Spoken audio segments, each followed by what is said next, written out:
So we got ourselves a better CPU cooler. The one we have is just making too much noise, and yeah, it's heating up my computer pretty bad. So let us install it.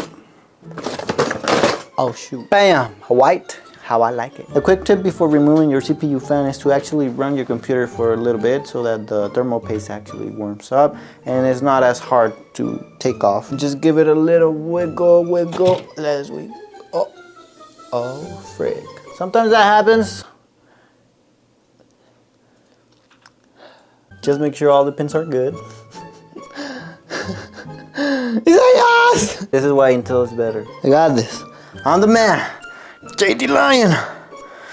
Oh, there we go. Ooh, that hurt. I'll be back and I'm gonna clean it. Got hurt in the process, but we got it clean. Look at that. The best way to do this is just spraying it evenly across the board.